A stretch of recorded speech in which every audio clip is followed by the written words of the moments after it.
어느 보험 판매원이 있었습니다. 하루는 고객을 찾아가서 장시간에 걸쳐서 중요한 계약을 설득을 합니다. 또 설득하고 또 설득하고 결국 성공했습니다. 이제 사인만을 앞두고 있습니다. 고객에게 펜을 건넸어요. 그런데 그 와중에 그만 잉크병이 넘어져 버리고 말았습니다. 중요한 계약서에 까만색 잉크가 범벅이 되어 버렸습니다. 하필이면 새 계약서를 더 이상 여분으로 가지고 있지 않았습니다. 회사에 돌아가서 불이 나게 새로운 계약서를 가지고 왔지만 그 사이에 고객은 이미 다른 회사와 계약을 맺어버린 뒤였습니다. 너무 실망됐습니다. 그리고 마음이 낙심 찾아왔어요. 하지만 생각을 다시 한번 잡습니다. 그리고는 이거 앞으로 이런 일이 있어서는 안 될 텐데 혹시나 내가 잉크가 더 이상 쏟아지지 않는 그런 펜을 만들어 볼 수는 없을까 생각이 거기에 이르렀습니다. 연구를 시작했어요. 시도를 계속하면서 그가 드디어 잉크 속에 이제 펜 속에다가 잉크를 집어넣고 사용을 할 수가 있는 그러한 펜을 만들었습니다. 세계 최초의 만년필이 탄생하는 순간이었습니다. 그의 이름을 딴 이 워터맨이라고 하는 만년필, 지금도 지식인의 품격을 상징하는 아주 고급 필기구로 자리매김을 하고 있습니다. 우리가 인생을 살다 보면 귀중한 순간들, 실패를 통해서 위기와 어려움과 고통을 통해서 만나는 경우들이 있습니다. 그래서 위기를 일컬어서 누군가는 위험한 기회다라고 말하기도 했습니다. 오늘 본문에는 절망의 때에, 가장 절망의 때에 너무나 귀중한 분, 예수님을 만난 한 사람의 이야기가 나옵니다. 바로 회당장인 야이로의 사건입니다. 그의 사연은 어린 딸로부터 시작합니다. 본문 21절에서 23절 말씀을 보시기를 바랍니다. 예수께서 배를 타시고 다시 맞은편으로 건너가시니 큰 무리가 그에게로 모이거늘 이에 바닷가에 계시더니 회당장 중에 하나인 야이로라 하는 이가 와서 예수를 보고 발 아래 엎드려 간곡히 구하여 이르되 내 어린 딸이 죽게 되었사오니 오셔서 그 위에 손을 얹으사 그로 구원을 받아 살게 하소서 하거늘. 당시 유대 사회에는 종교적인 기득권 계층이죠, 제사장들이 있었습니다. 그러나 그들은 정치적인 세력과 결탁을 하기도 하고 또 세속화되어서 백성들의 신망을 다 잃어버린 상황이었습니다. 대신에 평신도들이 종교적인 집단을 형성을 하고 있었습니다. 그리고 그 중심에는 회당이 있었습니다. 백성들은 회당에 모여서 율법을 배웁니다. 그리고 하나님을 예배하고 기도했습니다.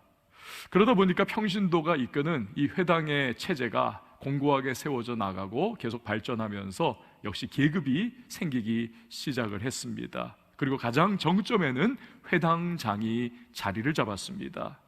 회당장들의 주요 업무는 당연히 회당을 관리를 하는 것입니다. 또 예배 순서를 그들이 짰습니다. 언제 랍비를 초청을 할 것인가, 어떻게 예배 순서를 진행을 해 나갈 것인가 등, 또한 회당의 질서를 그들이 다 유지를 했습니다. 때로는 재판과도 같은 사무를 그들이 관장을 하기도 했습니다. 그렇기 때문에 유대 사회에서 회당장이라고 하는 존재는 없어서는 안 되는 존재고 또 굉장히 존경을 받는 위치에 있었습니다.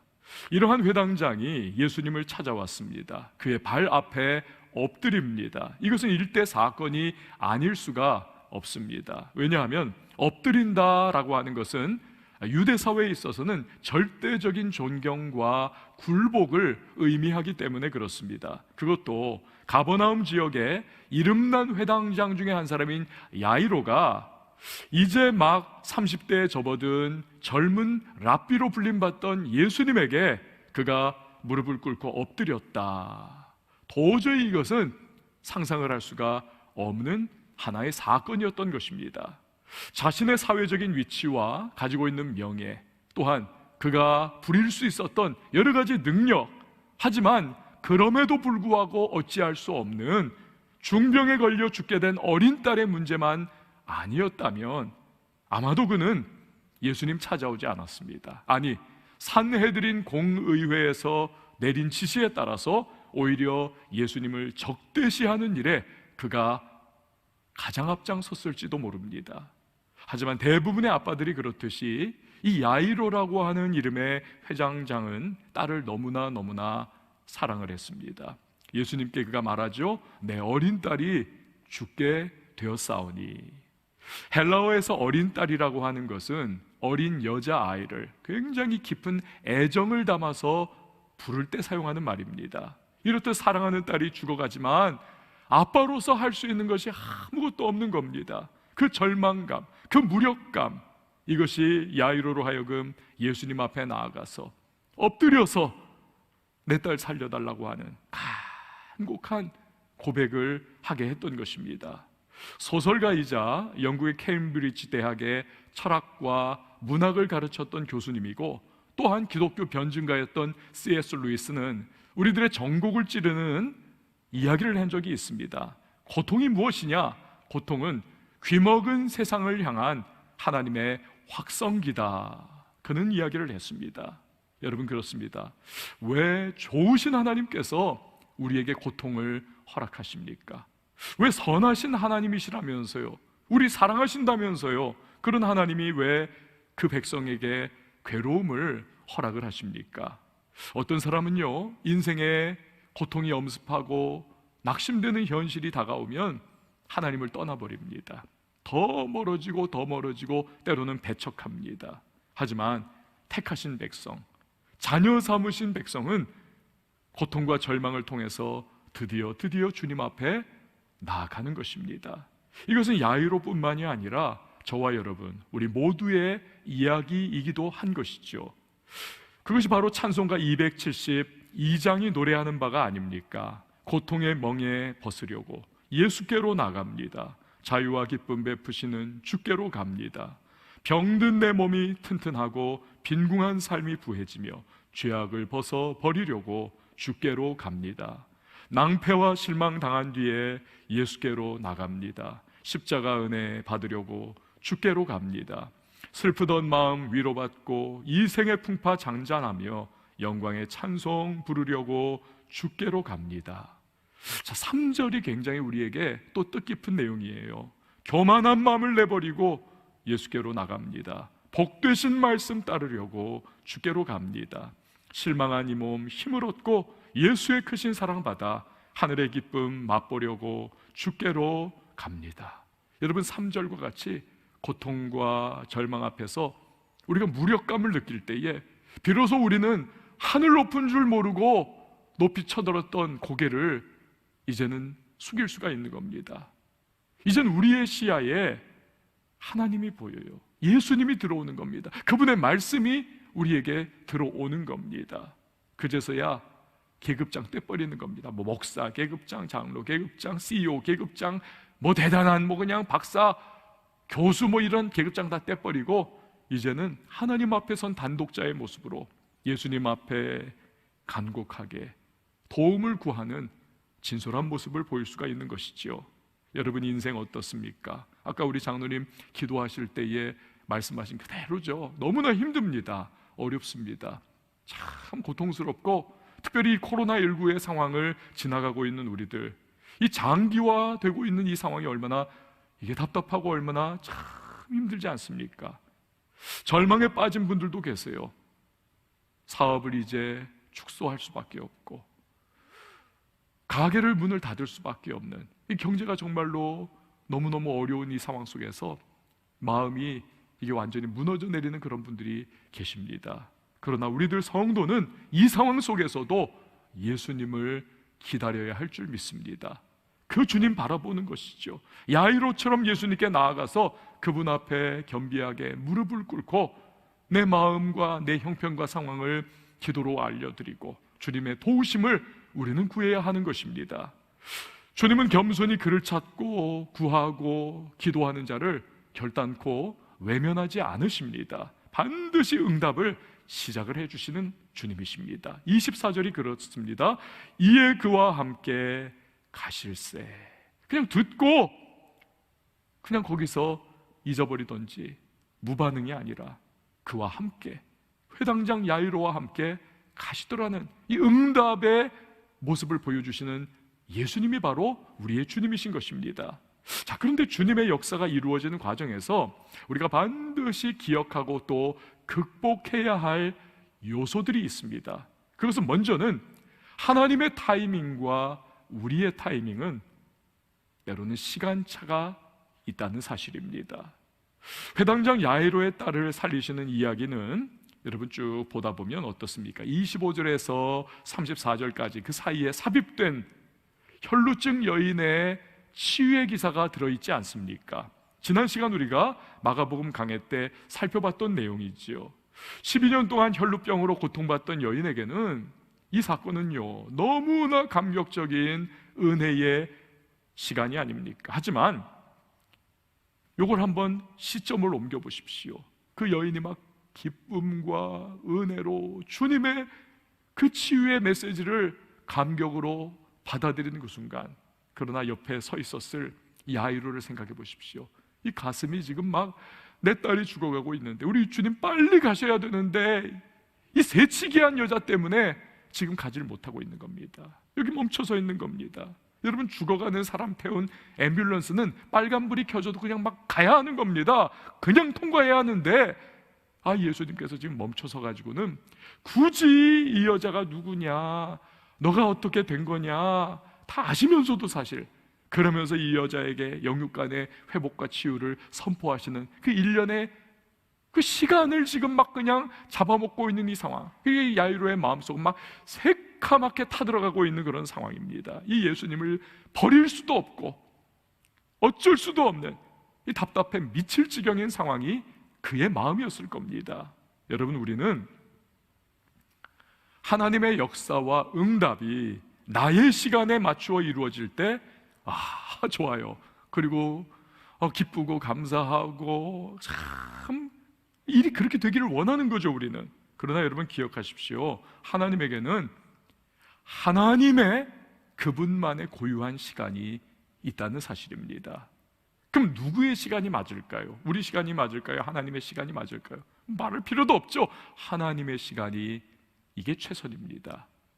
하나님께서 그분의 놀라운 시간에 최선의 응답이 우리의 삶에 부어지도록 하시기 때문입니다. 우린 그걸 받아들여야만 하는 겁니다. 하나님의 시간. 설교자의 황태자라 불리우던 유명한 스펄전 목사님이 있습니다. 이분 설교는요, 지금 수백 년 지났는데도 너무나 훌륭합니다. 저도 마가복음 이 강해를 하면서 한 20-30권의 이제 참고 도서들을 주석 포함해가지고 쭉 살펴보면서 매주마다 설교를 이제 도움을 또 받기도 하는데, 그 중에 이 찰스 스펄전 목사님의 두꺼운 설교집이 들어 있습니다. 지금 봐도 기가 막혀요. 한편의 시와 같은, 웅변과도 같은 그의 설교를 읽으면 기가 팍 죽으면서도 또 영감을 받아요. 도움이 많이 돼요. 훌륭한 설교자. 그런데 이분은요, 워낙 뛰어나서 17살에 첫 목회를 시작을 했습니다. 20대 초반에 벌써 수만 명 교인들과 함께 그가 목회를 하고 있습니다. 엄청난 거죠, 사역이. 그렇지만 그러한 탁월한 목회자도 고난과 어려움을 피해갈 수가 없는 거지요. 어느 순간 교회 안에 수근수근하면서 이 스펄전 목사님에 대한 구설수가 일어나기 시작했습니다. 한 번 붙은 불씨가 온 산을 태우듯이 막 교회 안으로 이 부정적인 여론이 막 퍼져나가면서 사람들의 시선이 달라지고 듣는 태도도 달라지고, 이게 마음이 철렁 내려앉는 겁니다. 이렇게 막아보려고도 하고, 이거 그냥 근거 없는 이야기니까 너무 억울해서 사람 찾아가서 이야기해봐도 씨알이 안 먹혀드는 겁니다. 이래도 저래도 안 되는 그러한 상황 가운데 놓이니까 그가 마음이 무너져 버렸습니다. 내가 이 교회에 이제 사임을 해야 하겠구나. 사임하기 전에 그래도 사랑하는 우리 성도들을 한번 전부 다 신방을 하고 내가 이제 떠나가리라. 그렇게 신방을 시작을 했습니다. 이 집 저 집 다니다가 어느 날은 농부 성도의 집에 가정방문 신방을 했습니다.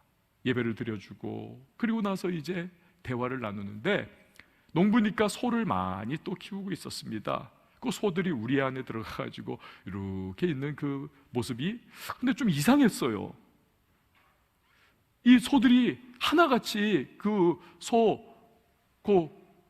우리 밖으로 이렇게 목을 쭉 빼놓고는 저 푸른 초장을 이렇게 계속 바라만 보고 있는 겁니다. 소를 목이 쭉 빠져가지고는 하나같이. 물어봤습니다. 쟤네들이 도대체 왜 저러냐고 그랬더니 농부분이 웃으면서 얘기하기를, 이 소들이 지금 우리를 뛰어넘을 수도 없고 이걸 뭐 하여튼 밀고 나올 수도 없으니까 농부인 자기가 문을 열어주기만을 기다리면서 그렇게 목을 쭉 빼고 푸른 초장을 바라보며 우리 주인이 열어주겠지 하면서 그렇게 인내심 가지고 기다리고 있다는 것입니다. 그런데 그 이야기와 그 상황이 지금 절망과 마음이 무너져 있었던 이 스펄전 목사님에게는 하나님의 음성으로 이게 느껴진 겁니다. 그렇구나, 나는 지금 우리에 갇혀 있는 상황과 같구나, 고난의 벽 안에 갇혀 있구나. 근데 내가 혼자 울고불고 하면서 좌절할 것이 아니라 하나님을, 저 소들처럼 하나님을 기다려야 하는구나. 언젠가 하나님이 나를 푸른 초장 맑은 물가로 그러면 인도해 주시겠구나. 이 깨달음이 여기에 딱 미치니까 너무 기쁘더라는 겁니다. 그래가지고는 집으로 막 뛰어들어가가지고 일기를 썼어요. 쫙 그날에 있었던 깨달음을. 그리고 나서 그날 일기의 제목을 이렇게 붙였습니다. 소를 통하여 받은 훈계. 나의 시간, 하나님의 시간, 그 사이에 있는 간극과 시간차, 여러분 그게 참 힘듭니다. 그게 참 답답합니다. 기다려도 빨리 이루어 주시지 않는 하나님에게 때로는 원망불평이 생기고, 그것을 또 원수마귀는 너무 잘 알아가지고 시험과 유혹의 불화살을 쏘아댑니다. 하지만 그때 우리는 하나님의 선하심과 그분의 온전하심을 신뢰하면서 기다릴 줄 알아야겠습니다. 이게 바로 성도의 믿음이 발휘가 되어야 할 시간인 것이지요. 주님의 역사가 이루어지는 과정에서 우리가 기억하고 극복해야 할 또 다른 내용이 있습니다. 바로 부정적이고 불신앙적인 생각을, 이것을 처리를 할 줄 알아야 된다는 사실입니다. 자, 35절과 36절 말씀을 보시기를 바랍니다. 아직 예수께서 말씀하실 때에 회당장의 집에서 사람들이 와서 회당장에게 이르되 당신의 딸이 죽었나이다. 어찌하여 선생을 더 괴롭게 하나이까? 예수께서 그 하는 말을 곁에서 들으시고 회당장에게 이르시되 두려워하지 말고 믿기만 하라 하시고, 몰래 예수님 뒤에 와가지고는 아무도 모르게 예수님 옷 끝자락을 만지고 도둑 치유를 받은 이 혈루증 여인, 그녀와 예수님이 대화를 하시는 동안에 회당장에게 하늘이 무너지는 소식이 들려왔지요. 사랑하는 딸이 결국 죽었다는 것입니다. 죽었다. 이제는 인간의 모든 가능성과 희망이 다 사라져버린, 그냥 차갑고 공허한 현실만이 덩그러니 그의 앞에 놓여 있는 것입니다. 뭘 더 기대할 수 있겠습니까? 죽었다는데 절대 절망이죠.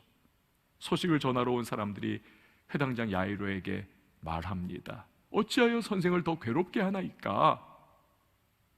여러분, 이 괴롭게 하다, 이 회당장 야이로가 예수님을 괴롭게 했다, 이제는 그만하십시오. 이 괴롭게 하다라고 하는 단어는 굉장히 특별한 단어입니다. 이거는 짐승의 가죽을, 껍데기를 벗기는 것을 의미를 합니다. 그러니까 얼마나 괴롭겠어요. 저는 언젠가 이 유튜브에서 중국의 그 모피 생산하는 그 공장에서 토끼 가죽을 그 전문가가 벗기는 걸 봤습니다. 죽은 토끼의 모피를 벗기면 이게 굳어가지고 사후 경직, 그래서 모피의 퀄리티가 떨어진다고 이 살아있는 토끼의 가죽을 이거 벗기더라고요. 근데 여러분, 저도 어렸을 때 토끼 키워보고 했지만 토끼 여러분 소리 내는 거 보신 적 있습니까? 본 적 없습니다. 그냥 태어나서 죽을 때까지 그냥 뭐 무청이나 먹고 그냥 배추나 썰어 먹고 이러면서 얘들은 그냥 그러다 가는 겁니다. 소리 낸 걸 못 봤어요. 근데 토끼가 자기 살아있는데 그 껍질을 벗기니까 막 막 비명을 지르는 거예요. 비명을 처음 봤습니다. 저는 그만큼 고통스럽다는 거죠. 그러니까 여기서 지금 우리는 야이로가 예수님을 얼마나 들러붙어가지고 막 엎드려가지고 바지가랑이 붙잡고 우리 딸 살려달라고 막 눈물 벅벅 흘리면서 그렇게 했던 상황이라는 것을 우리는 알 수가 있는 것입니다. 그런데 그 소식을 전하러 온 사람들이 야이로에게 이제는 예수 선생님을 괴롭히지 말라고. 이건 뭐예요? 완전한 절망의 상황이라는 거죠. 이젠 더 이상 없다는 겁니다. 필요하지 않다는 거예요. 더 이상 끝났다는 것입니다. 상담학자들에 의하면요, 실패한 사람들을 만나가지고 뭐가 제일 괴롭습니까? 그 실패 자체가 괴로운 것도 있지만 그것보다도 훨씬 더 괴로운 것은 주변에서 사람들이 하는 그 말들이 가장 힘들다는 겁니다. 너 그럴 줄 알았어. 너는 실패자야. 너 해봤자 결국 안 돼. 이런 말들, 부정적인 말들, 비판적인 말들, 이게 가장 무너져 있는 그 마음을 아예 그냥 밑으로 지하실로 끌어내린다는 겁니다. 좀 일어서 보려고 하지만 그 말들이 완전히 허물어 내린다는 거예요. 여러분, 절망과 고통의 상황에 처해서 우리들 성도가 주님께로 나아갑니다. 기도합니다. 주님이 내 삶에 역사해 주시기를 우리가 구합니다. 근데요, 일이 더 꼬여버려요. 완전히 끝장난 것 같습니다. 희망이 싹 사라져버린 것 같은 현실. 근데 그때 세상이 비웃습니다. 거봐라, 또 기도해봤자 뭐가 되냐? 너 예수 믿는다고 해봤자 뭐 다를 게 있냐? 안 되잖아. 교회 다녀봤자, 그 열심히 그렇게 교회 다녀봤자 뭐 되는 거 있냐? 비웃습니다. 그때 우리 안에도 부정적이고 불신앙적인 생각이 고개를 쳐들지요. 그런 우리에게 주님은 야이로에게 하신 동일한 말씀을 주십니다. 두려워하지 말고 믿기만 하라. 두려워하지 말고 믿기만 하라. 여러분, 그렇습니다. 아무리 비판적인 이야기들, 부정적이고 불신앙적인 생각이 내 마음에 고개를 들어도 그 생각을 다잡아야만 하는 것입니다. 잠언 4장 23절 말씀을 보십시오. 뭐든 지킬 만한 것 중에 더욱 내 마음을 지키라. 생명의 근원이 이에서 남이니라. 여러분, 왜 우리가요, 이 부정적이고 불신앙적인 생각에 사로잡힙니까? 이 절망적인 상황에 처할 때 자꾸 이렇게 비판적인 이야기나 손가락질하는 이야기들도 들려오고 그럴 때, 그 어려움의 순간에 왜 그런가요?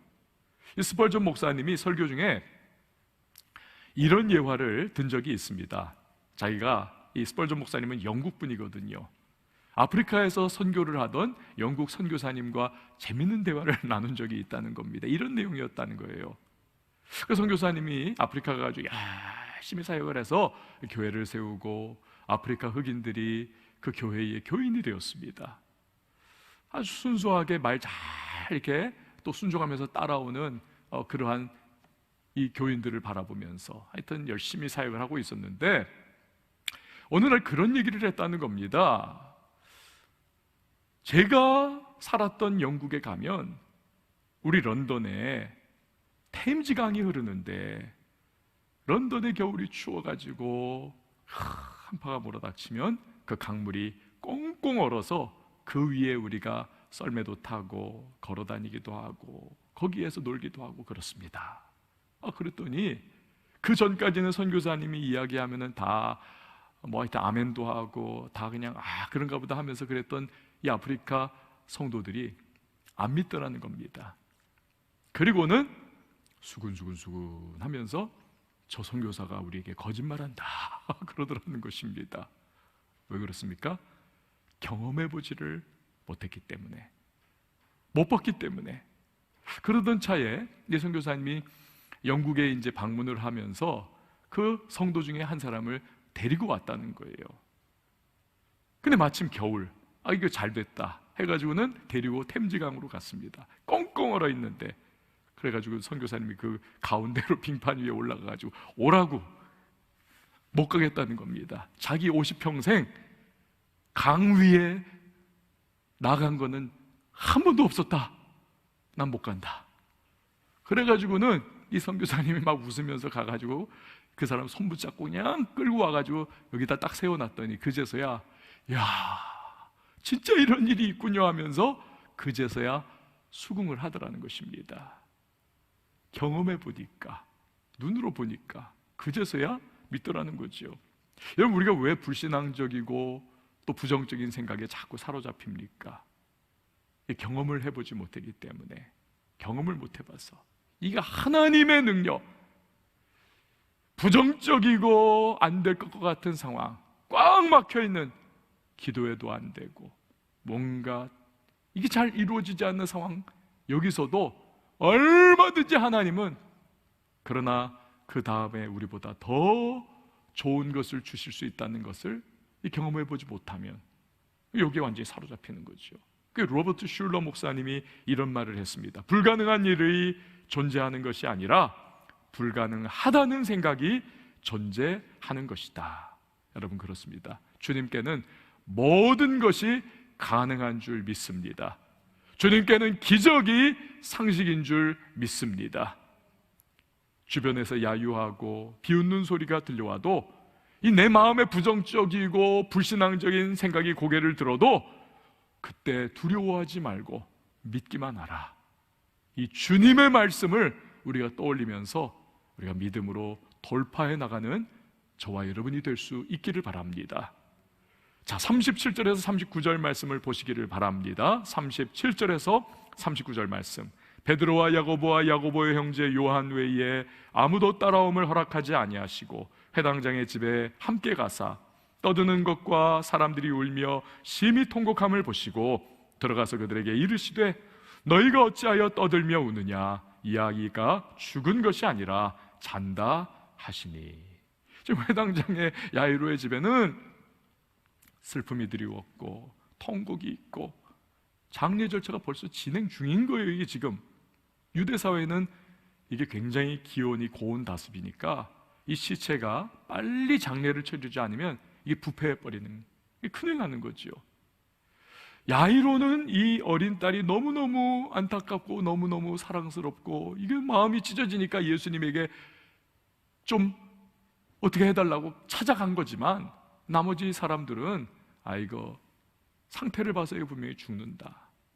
그러니까 내심 준비를 다 해놓고 있었던 거예요. 딱 되니까 빨리 지금 시작을 해버린 겁니다. 근데 유대 사회는요, 이 아시아권의 문화가 그렇듯이 이 장례 절차가 슬픔과 애통함과 막 곡하는 소리가 이게 많으면 많을수록 망자에 대한 예를 갖추는 것이다, 이런 거 있지 않습니까? 그래서 유대 사회에서는 때로는 전문 울음꾼을 요거를 돈 주고 고용을 해가지고 아이고 아이고 하면서 막 통곡하도록, 그래서 막 아이고 이게 너무나 슬픈 장례식이라는 것을 막 드러내는 그러한 일을 했어요. 지금 그 상황인 겁니다.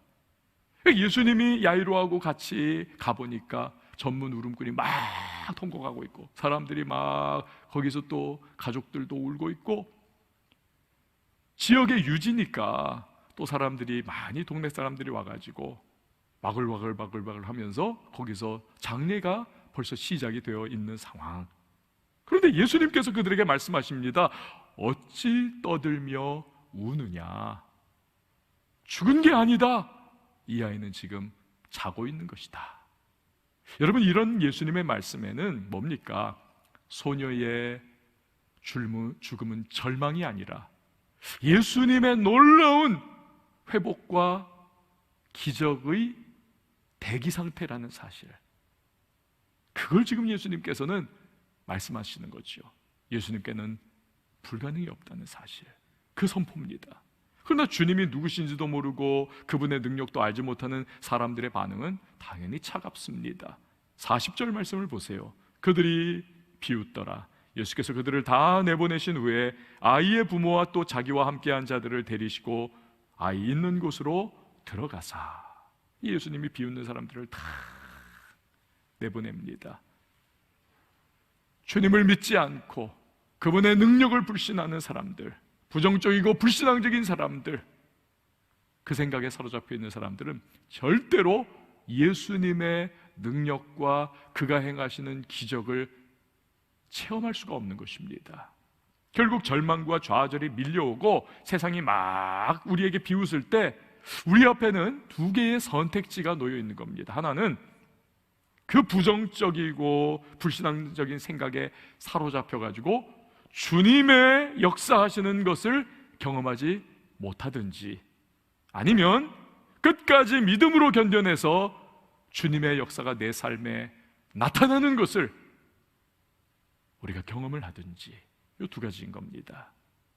그래서 존 맥어더러 목사님이라고 한 분은 이런 말씀을 했습니다. 승리하는 믿음보다 더 위대한 것은 지속되는 믿음이다. 지속되는 믿음. 여러분, 그렇습니다. 한 번 주님을 붙들 수는 있습니다. 계속 붙드는 거, 이거는 어마어마하게 힘듭니다. 한 번 믿음으로 나아가는 것, 믿음으로 선택하는 것, 이건 그래도 할 수 있어요. 끝까지 믿음을 지속하면서 그 믿음의 상태를 붙잡고 있는 것, 이건 쉽지 않습니다. 여러분, 저와 여러분은 끝까지 믿음을 지속하고 끝까지 믿음을 지켜나갈 수 있는, 그 주님을 끝까지 신뢰하는 저와 여러분이 될 수 있기를 바랍니다. 그럴 때 결국 주님이 역사하시는 것을 보게 되는 것입니다. 41절에서 43절을 보세요. 그 아이의 손을 잡고 이르시되 달리다 굼 하시니, 번역하면 곧 내가 네게 말하노니 소녀야 일어나라 하심이라. 소녀가 곧 일어나서 걸으니 나이가 12살이라. 사람들이 곧 크게 놀라거늘 예수께서 이 일을 아무도 알지 못하게 하라고 그들을 많이 경계하시고 이에 소녀에게 먹을 것을 주라 하시니라. 아멘. 달리다 굼이라고 하는 이 말은 당시의 유대 사람들이 사용하던 아람어 표현입니다. 탈리다, 소녀야, 쿰, 일어나라, 요 합성어입니다. 탈리다 쿰, 요걸 이제 우리가 번역을 하면서 발음하기 쉽도록 달리다 굼이라고 그렇게 번역을 한 거죠. 근데 우리는 이 달리다 굼 요 말씀, 요걸 생각하면 예수님께서 아주 우렁찬 목소리로 소녀야 일어나 하면서 달리다 굼 하면서 크게 막 선포 선언 외치는 그러한 요 선입견을 많은 분들이 가지고 계실 겁니다. 그렇지 않습니다. 현실은 이 달리다 굼은요, 유대 사회에서 이런 모습인 겁니다. 아침이 됐고 태양이 딱 이제 떠올랐는데 분주한 하루가 시작됐는데도 요 사랑하는 어린 꼬맹이가, 자식이 일어나기가 싫어가지고 그 침상에 누워서 이불 뒤집어 쓰고 계속 자고 있는 거예요. 그 그림이 그려지시죠. 그 이불을 엄마 아빠가 이렇게 내려주면서 아이고 예쁘다 하면서 우리 딸아, 우리 아들아, 얘야 일어나라. 요게 달리다 굼입니다. 그 유대 사회에서는 예수님이 그걸 지금 하시는 거예요. 부드럽게 일으키시고 깨우시는 소리.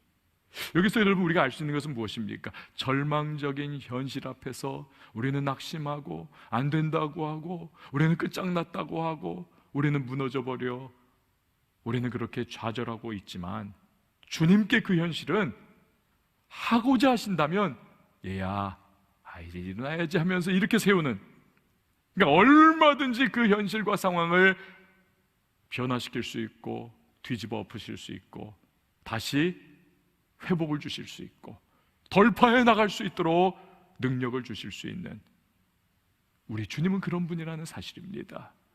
여러분, 그렇습니다. 우리는 내 삶에 얼마든지 이런 일을 이룰 수 있는 주님을 모시고 살아가는 하나님의 백성들입니다.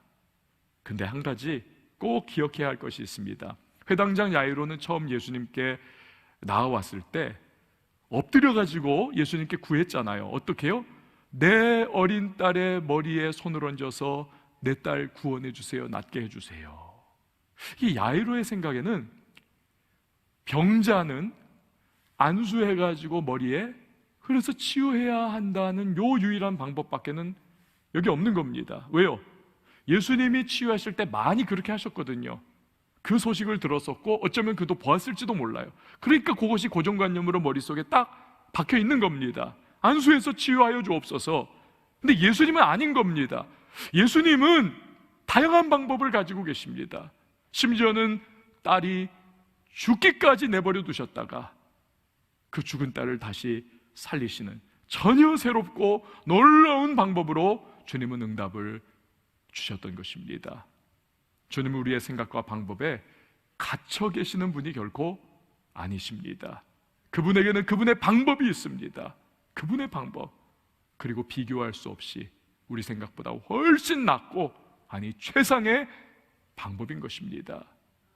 위대한 부흥사요 목회자였던 D.L. 무디 목사님이 계십니다. 이분은 시카고에서 목회를 정말 잘 하셨는데요, 나중에 이제 무디 신학교를 세우셔서 많은 후학을 양성을 하십니다. 지금 여러분이 사진에 보시는, 지금 시카고에 가면은 저 신학교가 있습니다. 저 신학 무디 바이블 인스티튜트라고. 저도 저기 어와나 이사회 때 가가지고 쫙 캠퍼스 투어를 했던 적이 있어요. 근데 신기하더라고요. 이상해요. 보통의 뭐 건물들은 이렇게 직사각형이나 정사각형 딱 있지 않습니까? 근데 저 신학교는 이상하게 안으로 들어가지고 뭐 터널 같은 데도 들어가고, 좀 뭔가 그냥 전형적인 신학교 건물하고 좀 구조가 달라요. 이상하다, 그런 생각 가지고 있었는데 이유가 있었습니다. 사연이 있었어요. 이 무디 목사님이 이제 목회를 하고 있는데 어느 교회나 좀 이상한 분들이 계시잖아요. 약간 철이 없다고 표현을 해야 될까? 엉뚱하다고 해야 될까? 뭐 믿음이 좀 얕기도 하고. 그 교회에 어떤 사업가가 있었는데, 이 사업가가 양조장을, 술 만드는 양조장을 건물을 지은 겁니다. 그리고 하여튼 다 해가지고 이제 내일 오픈하는 거예요, 양조장을. 근데 이게 또 황당하게 이 사람이 무디 목사님을 오셔가지고 개업 예배를 드려주십시오, 초대를 한 거예요. 개업 예배. 얼마나 이것이 참 어리둥절한 상황이요, 화딱지가 날 수도 있는 상황이잖아요. 그런데 마음속에 생각을 가진 이 무디 목사님이 오케이 하면서 가셨습니다. 그 저녁에 이제 개업 예배가 시작되는 거예요. 양조장에서, 술공장에서 많은 사람들이 왔습니다. 지역 사람들, 유지들, 뭐 주변 사람들. 왜냐하면 개업 예배 끝나면 이제 파티가 시작되거든요. 맛있는 음식과 하여튼 막 선물 기대하고 왔는데, 무디 목사님이 예배합시다 하고는 개업 예배가 시작됐고 기도를 합니다. 하나님, 이 양조장이 오늘 예배를 드리고 내일 드디어 문을 엽니다. 절대로 이 양조장이 문을 못 열게 하여 주시옵소서. 이 양조장의 문을 열면 엄청난 술이 생산될 것이고, 수많은 젊은이들이 이 술 퍼마시고 정신 잃고 범죄 저지르고 인생 타락하고, 수많은 사람들이 이 술 퍼마시고 가정 깨지고 아내 학대하고 자식 때리기도 하고 여러 가지 잘못된 인생 파탄이 나고 죽는 사람들도 생길 것이고, 하나님 앞에 엄청난 범죄 저지르는 일들이 생길 텐데, 하나님, 세상 많은 사람을 타락시키는 이 양조장 절대로 문 못 열게 하여 주시옵소서. 오늘 밤 양조장 이 주인의 마음을 감화감동시켜 주셔서 문 못 열게 하여 주시옵소서. 그러니까 여러분, 이 기도를 했으니 얼마나 분위기가 지금 싸늘해졌겠습니까? 요거 끝나면 이제 파티가 열린다 하면서 기대하면서 왔던 사람들이 다 그냥 황당해져 가지고는 하나둘 다 집으로 가버리고 말았습니다. 양조장 주인이 화딱지가 난 거죠. 어떻게 그런 기도를 하느냐 하면서 밤새 잠 못 자고 씩씩대면서 그가 그냥 밤을 꼴딱 세워요. 그런데 새벽녘 성령께서 그의 마음을 터치를 해주십니다. 이 무디 목사님이 성령의 능력의 사람 아닙니까? 그 기도 가운데 성령 역사를 해주셔가지고 결국 떠오르면서 그가 회개가 나오고, 그렇지 내가 하면서 결국에 이제 여명이 떠오를 쯤 결단을 내립니다.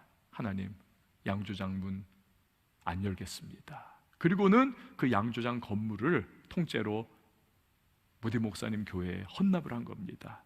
거기에서 무디 신학교가 시작이 된 겁니다. 지금도 바로 그 건물. 이 양조장 주인은 자기 생각이 있었어요. 근데 하나님은 다른 것. 사랑하는 성도 여러분, 야이로와 같이 우리에게 절망과 고통의 순간이 다가올 때가 있습니다. 이 코로나19의 상황도 그런 것들 중에 하나죠. 그러나 우리가 신뢰하는 것은 하나님은 하나님의 때에 하나님의 방법으로 우리가 당하는 어려움과 절망적인 현실, 힘들고 낙심하는 환경들을 반드시 변화시켜 주실 수 있다는 사실입니다. 이 주님을 믿는 믿음 안에 우리는 거해야만 하는 것입니다. 그럴 때에 주께서 우리 삶 속에 역사하시면서 우리 한 사람 한 사람, 그 주님의 백성, 주님을 신뢰하며 나가는 하나님의 사람들, 반드시 그 인생 속에 우리를 일으켜 세워주시고 간증의 주인공들로 우리를 삼아주실 줄 믿습니다. 여러분, 이 시간에 함께 찬양할 텐데요, 주님께서는 어떤 분이십니까? 모든 문제 하나하나 다 그분의 때 그분의 방법으로 해결해 주실 수 있는 분이십니다. 죽음까지도 그분 앞에서는 힘을 잃습니다. 능력의 주님, 전능하신 우리의 구주 예수 그리스도, 그분을 신뢰해야만 하겠습니다. 어떤 어려움이 있어도 그분의 때 그분의 방법으로 우리가 이 시간 함께 찬양하시고, 바로 그 찬양이고요, 또 기도할 때에 여러분 믿음으로 기도하시길 바랍니다. 함께 찬양하겠습니다. 수많은 무리들 줄지어 그분을 보기 위해 따르네. 평범한 목수이신 그분 앞에 모든 무릎이 꿇어 경배하네. 모든 문제들 하나하나, 심지어는 죽음까지 힘을 잃고 지금까지도 힘을 잃고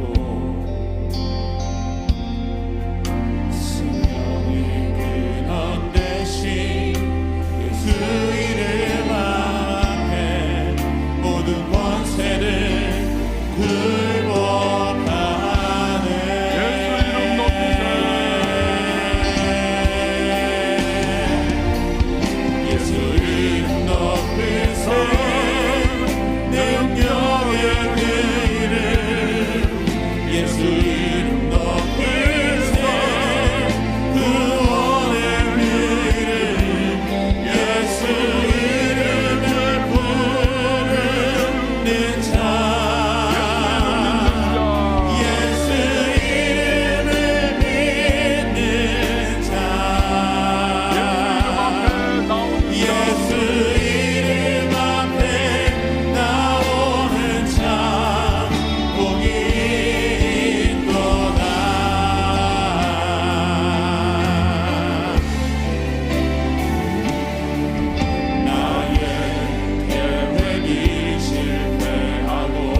사랑하는 여러분, 예수 이름입니다. 그 이름을 붙잡는 자에게 주께서는 역사하시고 하나님의 시간에 하나님의 방법으로 우리의 삶을 주관하시고 돌파케 하시고 주님의 능력의 기적을 베풀어 주실 것입니다. 절망과 낙심과 좌절의 순간 주님 앞에 나가십시오. 주님을 만나십시오.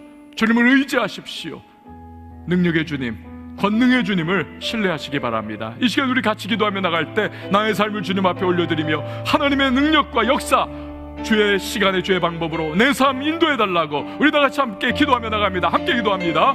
하나님 아버지 감사합니다. 주님의 말씀을 붙잡고 능력의 이름 예수 그리스도를 의지합니다. 전능하신 주님을 신뢰합니다.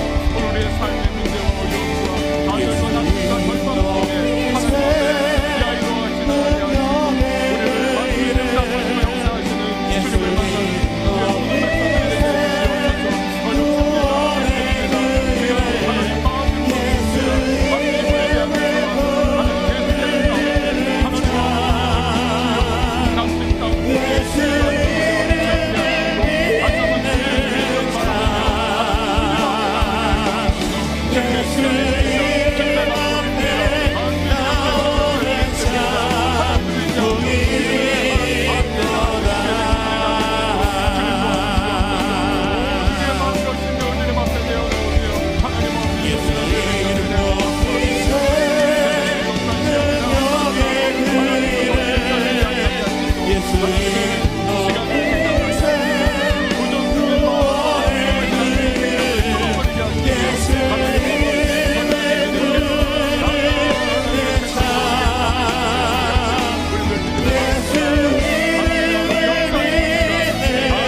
야이로와 같이 절망의 때, 좌절의 때, 낙심되는 환경의 때에 주님 앞에 나아가게 하여 주옵소서.